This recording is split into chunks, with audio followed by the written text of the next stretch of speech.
Welcome to Third Floor Views, a production of Chesapeake Family Life, where we talk about health, education, and living with kids. I'm your host, Janet Jefferson. So Chesapeake Family recently launched the Best Places to Live directory, and it's a great resource for families to learn about neighborhoods that are family friendly, and you can even use the compare tool to see differences between neighborhoods. We're always adding more neighborhoods to the directory, so if you want to suggest one neighborhood or another, just send us an email or post on Facebook, and we could add it to the directory. So with that, talking about real estate, that's why we're here today. We are going to discuss neighborhoods, we're going to discuss buying and selling and the current market.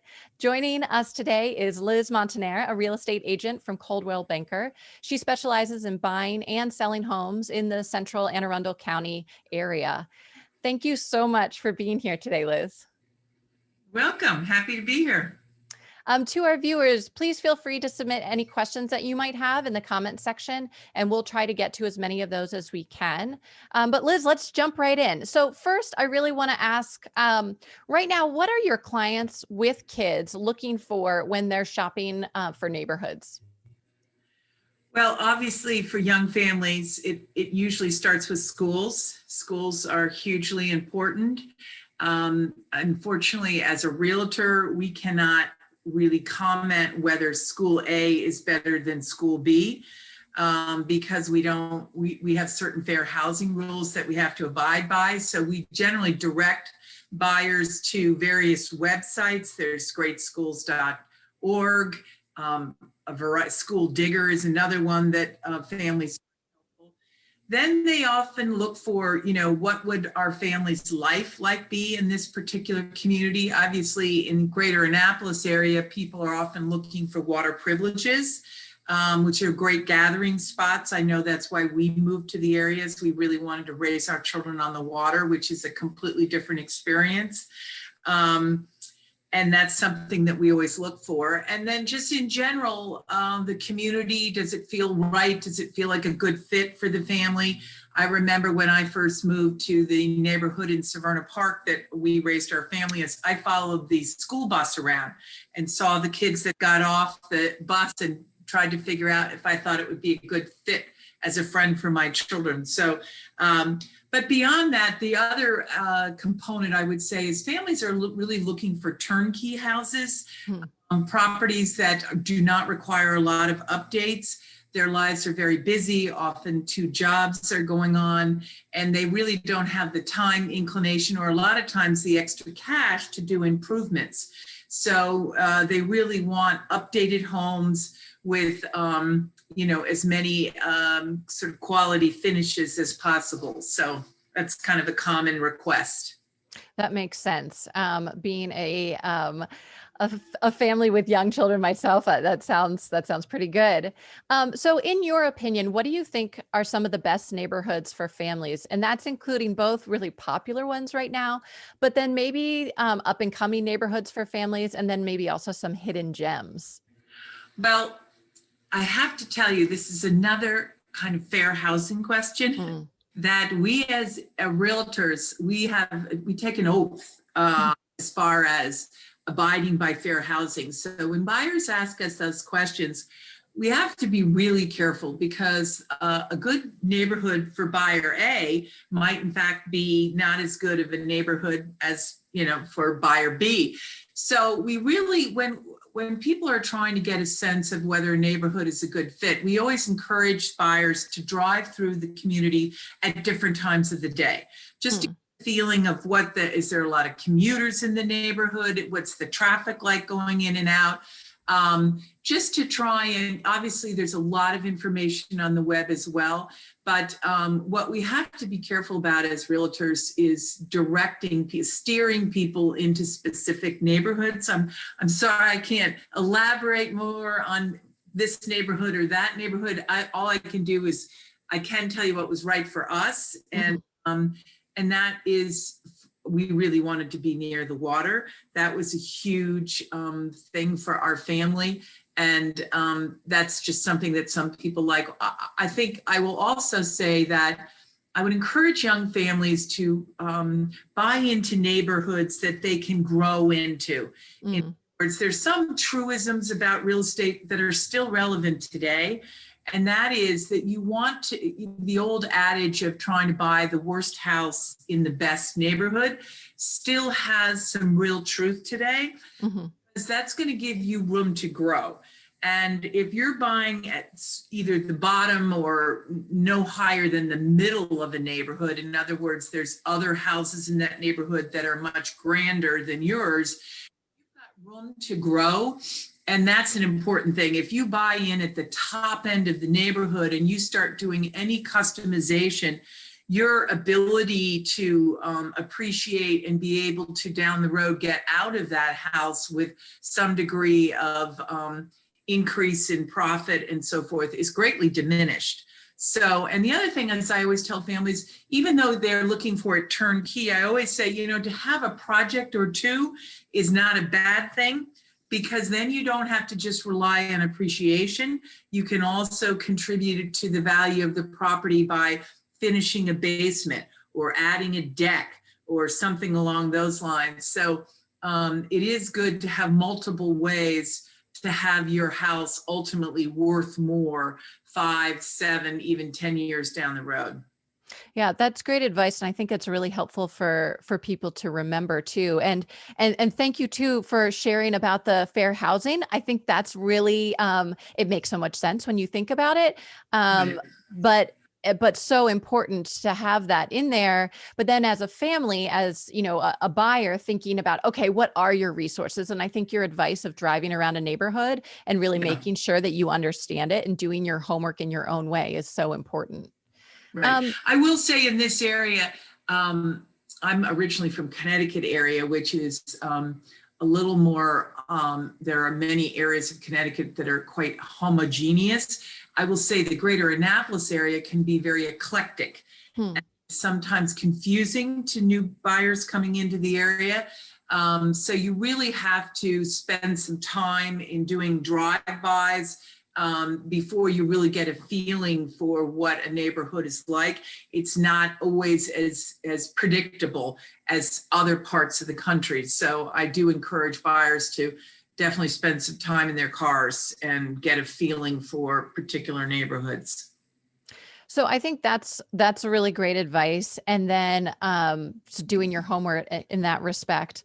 But what are some other common missteps that families often make in choosing a new home?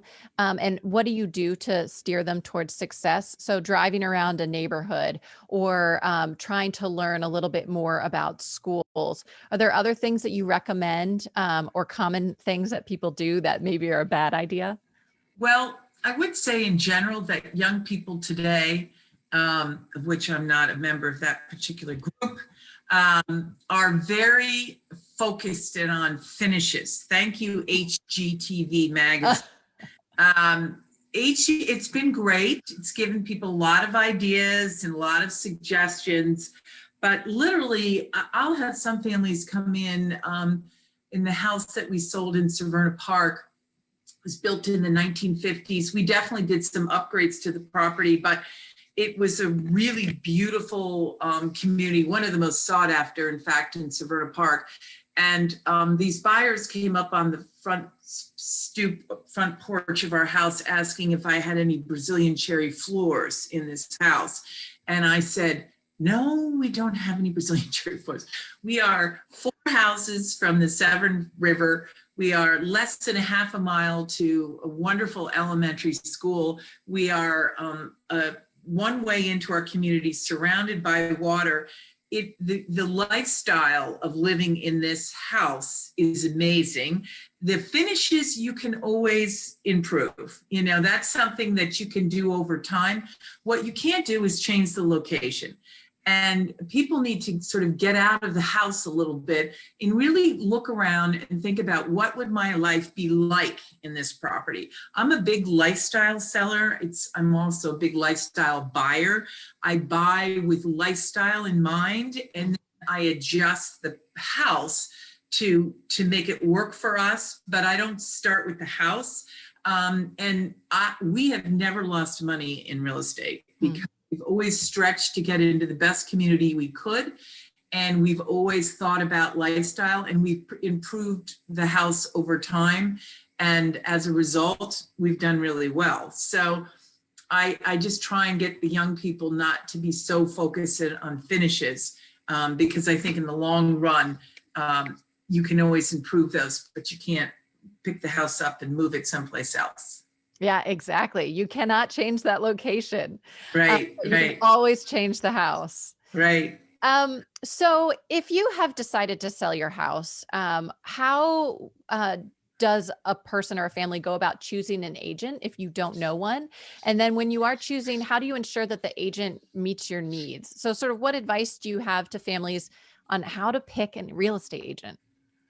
Right. And so we'll get into the market in a little bit, but I will tell you that just as in general, the market is very strong right now for sellers. It's Yes. really challenging for buyers. And sellers often sometimes in a market like this think to themselves, well, maybe we don't even need an agent. And Hmm. I won't say that's never the case. I think there is occasionally a couple or someone who is really skilled in marketing, who is very businesslike in their approach, who's willing to do all the steps and take a business-like approach to their house, which is very difficult to do. Houses are probably just such a personal thing. It's such a reflection of who we are. It's really easy to get wrapped up in the emotion of the house and how you present it. But there are some people that could potentially do it if they had the time, energy, and money. But I will tell you that in general, using an agent, depending on what research study that you use, will bring you on an average between 16 to 20% more net profit than not using an agent. And that is still the case. I think some people are kind of surprised by that, but that's backed up by about 5 or 6 major studies, including the National Association of Realtors and so forth. I believe Zillow has a study as well. So it's something to really consider very carefully. And we actually have a for sale by owner package that we hand out to any seller who thinks they want to give it a try. Obviously, we say at the end, if for some reason it doesn't work out, we'd love the opportunity to try and list and sell your house. But as far as how to get ready for the market and how to choose an agent, I always recommend speaking more than one agent. Hmm. We all know people in real estate. I mean, on average, I think most people know 3 to 5 other agents. And Mhm. sort of always tempted to go with somebody we know well or a family friend or so forth. That can work out and it cannot work out. I think what you have to realize is this is a business decision and you have to treat it like that. It's your biggest asset and you really have to take a very professional approach to it. You need to be able to speak freely with your agent. You need a really good communication system. And as far as choosing the agent, you want to obviously look at their production. What are they, how many houses are they selling, and not just selling in general, but selling in the community or the area that your house is in? How many is on market? What are their stats? Who handles, do they do staging? Where do they get their photographer from? What sort of regular communication are they going to have? Are they recommending open houses? There's just a lot of different, in the world of photography, that has gotten so highly specialized. The photos are really your first showing, and you need them to be really terrific. So some people will say, oh, well, if it's such a hot market, why do we have to do all that? So I strongly believe that it is in your best interest to prepare the house regardless of the market. You always want to put your best foot forward. You have one opportunity to make a first impression. And if it is really looking spectacular on the photos and the showing experience is also really positive, what you're going to do is you're going to attract a lot of buyers with a lot of emotion. And the goal is always to get more than one offer in this particular market. That's happens frequently. And when you get 2 and 3 offers, the opportunity to get the price bidded up quite a bit is exponentially occurs. So I'm all about really putting your best foot forward, and you need an agent who's really going to go to bat for you and Mhm. best light on your property. So with that, with selling a house, what are some things that you recommend that people do to get their house ready to sell? Right. Well, it starts really as somebody comes down the street, they're making decisions about the neighborhood and then they pull up the house. And you've heard a million times about the importance of curb appeal, but it's really important. Hmm. You really need to look at the landscaping, power washing, just the general approach to the house, touch up paint outside, just the lawn and everything should look really top notch. If you have a front porch, you want a couple of rocking chairs or Adirondack chairs, something very inviting into the house. And then once you get in, you should obviously have taken care of any small minor repairs. You want the house to really pop. You want to declutter it. You want to depersonalize it. Doesn't mean you have to strip it bare. I actually like a little personality in a house because I think that's more intriguing to people. What you don't want potential buyers doing is getting very caught up in your stuff. You want to focus in on the house. So we usually typically will take up rugs because of course hardwood is very popular today. That's really what we're selling. We don't want we want to be able to showcase the floors if they need a little touch-up work, if they need some rebuffing or finishing or something, we certainly recommend it. Some touch-up paint. I mean, we spent quite a bit of money in selling our house, our family home of 22 years, but we got it back and then some. So it really is a good idea. Get back to the notion that most buyers today are looking for turnkey. When they come to the third project, whatever that may be, it's maybe, okay, it needs a new HVAC system. It needs, the bathroom tile in the boys' bathroom is pink. Whatever it is, when they get to the third project, a lot of times they're sort of crossing that house out.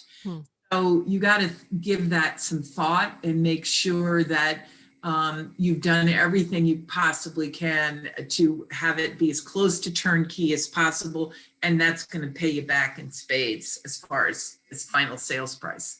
So invest a little bit up front and then you're going to get it back when you actually sell the house. You should. Yeah. Especially in a market like this. I mean, this market, actually, I got my license in 06, but I didn't start working till 07.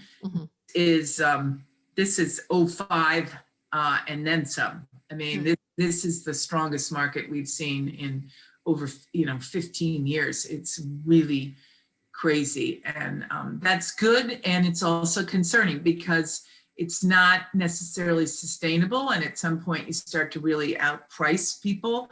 And then if somebody wants to get out of it in 3 or 4 years, there's some concern as to whether they're going to be out of it. So that gets into our whole conversation about the market and where the market is now and where it may be headed. Yeah. Let's talk about that. So this is crazy. It's pretty incredible. The impact of the pandemic, nobody knew. It was completely unprecedented. Nobody knew where we could possibly be headed. And I think most early forecasts was not real positive. Right.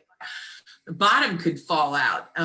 In fact, the exact opposite really happened. I think there's a lot of speculation and a lot of theories, but people ended up spending a lot of time in their houses, and it either worked for them or it didn't work for them. And also the other big thing that happened is they started working from home, compounded by just spending more time in home. And that became a new way to work. And I think that the greater Annapolis area could potentially really benefit from this long term. We are an extremely desirable community with just amazing amenities and recreational opportunities. I've always been a little surprised that we haven't seen more appreciation over the last 10 years. As Washington has had spikes after spikes, we've always sort of been the slow and steady 2 to 3% appreciation. That has all changed. And I think what's happening to a certain extent, we don't have enough data yet, but I think a lot of people in DC and certainly Baltimore, but a little more DC just because of our location, are discovering they don't have to go into the office every day. And that's the case. Why do we have to live in a small condo when we can be close to the water, close to colleges and arts and festivals and, you know, all the vibrancy of this community? And it's just fueling, whether it's fueling a drive for a new primary residence or whether it's fueling a drive for a secondary residence, which we've always had a number of secondary homes here. But we could, this area could be on a whole new projection. And I think we'll see, we should probably know, you know, certainly by the end of the year, beginning of next, where we're headed. But it's pretty amazing. Just to give you some stats for Anne Arundel County, January through March of this year versus last year in sales volume, we're up almost 32% in volume. This is for Anne Arundel County. It's crazy. Our average sold price for Anne Arundel County is up 13%. Average days on market is down 51% from 49 days on average days on markets to 24. It's just, we don't see numbers like this. And then in Annapolis, same thing, similar, we're up 30% in volume. Our average sold price is up almost 20%. Average days on market is down to 38 days on market, which is actually a long time right now.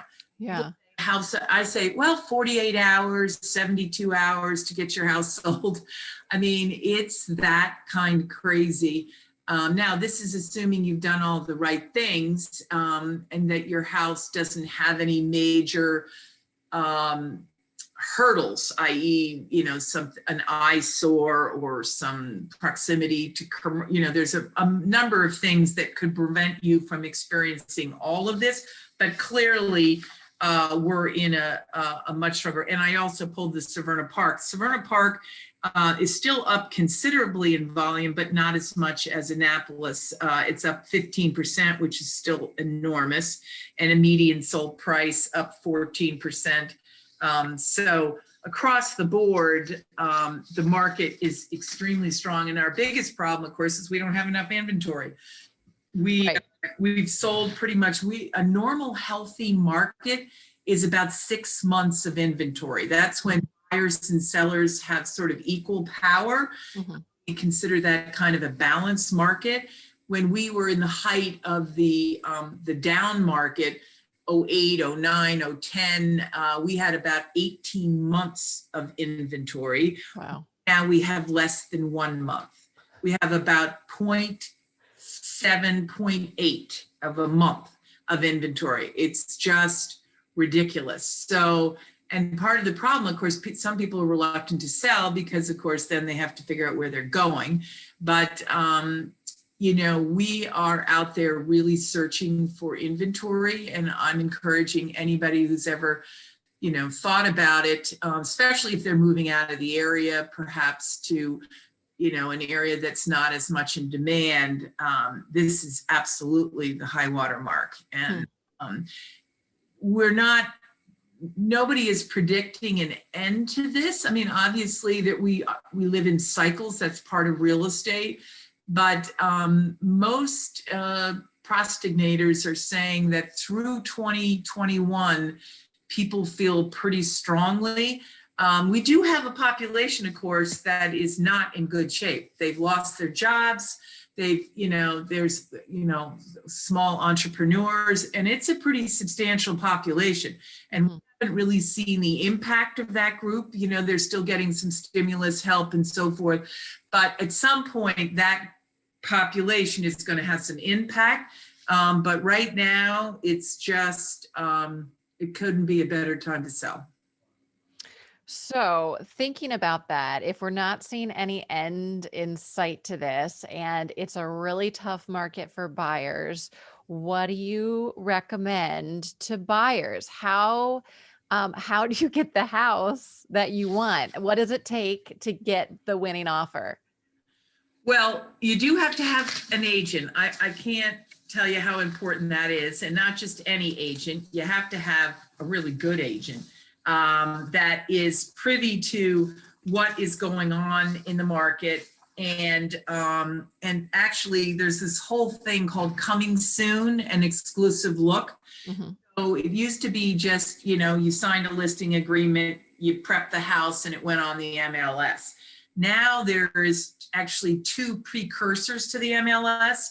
So there's something called exclusive look, and that's a time period where a brokerage can market their listings to other agents within their brokerage and their own client base. They're not out to the masses yet.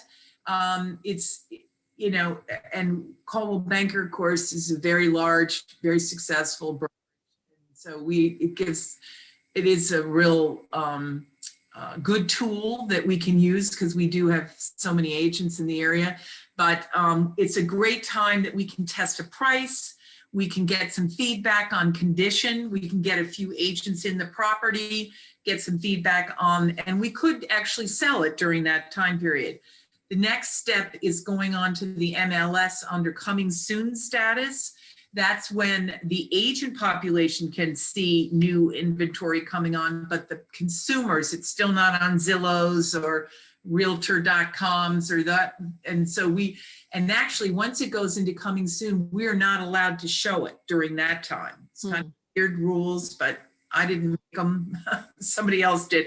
And then finally, we turn it on to the full MLS. Now, if a buyer doesn't see it till then it's kind of crazy frenzy, So the goal would be to try and see it when it's in that early exclusive period, or you can't see it. But I got to tell you that I have written 3 offers in the coming soon status sight unseen.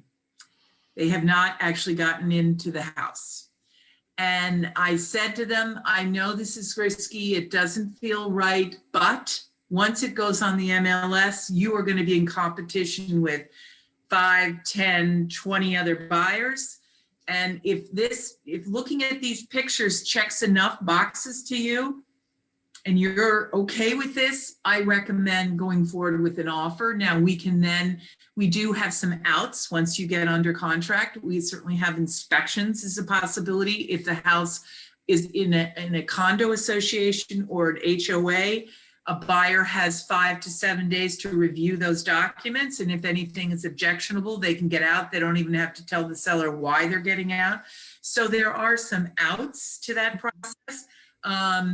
So you really do need a really strong agent with their feet on the ground, who's very tapped in, who has a good network to find out about inventory before it comes on. But my crew has a competitive offer checklist. So it's just, I'm always encouraging agents in my office to make sure they make really competitive offers. And it starts with a high earnest money deposit. Don't just do the minimum, because you're going to get that money back anyways. Mm-hmm. Most sellers like a pretty quick settlement date. There is occasionally a seller that wants to wait longer. Your buyer's agent should always be asking the listing agent, does the seller have a preferred settlement date? If you have the flexibility, of course, cash is great. Everybody loves cash. If not, then a conventional loan is typically going to win a bidding war over a VA or an FHA loan. Mm-hmm. Typically, local lenders are viewed more favorably than, internet national out of town, somebody in California, because nobody knows that person. There's no investment in the community. You want to reduce your inspections. I'm a big believer that everybody should do an inspection, but sometimes depending on the property, that's certainly something that you could look to cut back on. There's something called love letters to the seller. I'm sure you all have heard those. That's when, our family has always loved this community, and your house we could envision raising our children in there. So the thing about love letters is we have to be very careful with them. They really should come directly from the buyer to the seller. The agent really shouldn't have because we're back to fair housing issues. And the big no-no is photos. You're not to send a photo with this type of family that looks like this to a seller is not something that an agent should be involved in, because we always are subscribing to fair housing rules. So we have to be very careful with those letters.